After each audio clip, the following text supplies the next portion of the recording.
नमस्कार दोस्तों, मैं सीमा चौरसिया आपका स्वागत करती हूँ अपने यूट्यूब चैनल पे।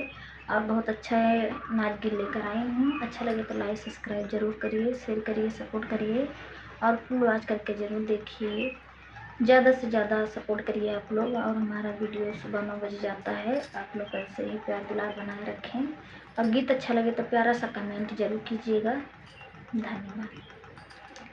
जात रहन अपने डगरिया, काहे का मोहन मारे नजरिया। जात रहन अपने डगरिया, काहे के मोहन मारे नजरिया। मारे नजरिया मोहन मारे नजरिया, मारे नजरिया मोहन मारे नजरिया। जात रहनी अपने डगरिया, काहे के मोहन मार्यो नजरिया। जात रहनी अपने डगरिया, काहे के मोहन मार्यो नजरिया। सासी ससुर के डरिया बहुत है, सासी ससुर के डरिया बहुत है।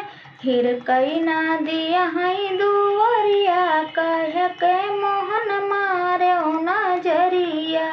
फिर कई ना दिया है दुआरिया, कहे के मोहन मार्यो नजरिया। जात रहनी अपने डगरिया, कहे का यार मार्यो नजरिया। जात रहनी अपने डगरिया, कहे के मोहन मार्यो नजरिया। मार्यो नजरिया मोहन मार्यो नजरिया। जात रहनी अपने डगरिया, कहे के मोहन मार्यो नजरिया।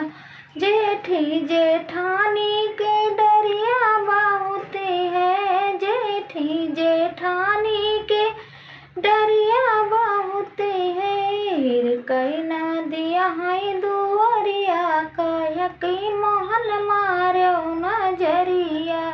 हिर कई ना दिया है दुआरिया, कहे का मोहन मार्यो नजरिया।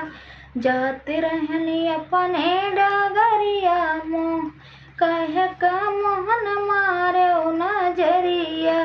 जात रहनी अपने डगरिया, काहे के मोहन मार्यो नजरिया।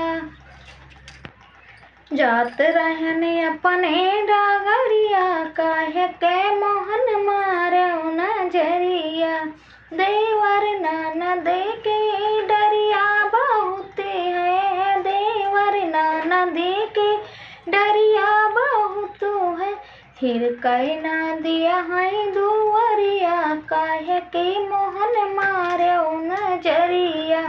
फिर कई ना दिया है डगरिया, काहे के मोहन मार्यो नजरिया।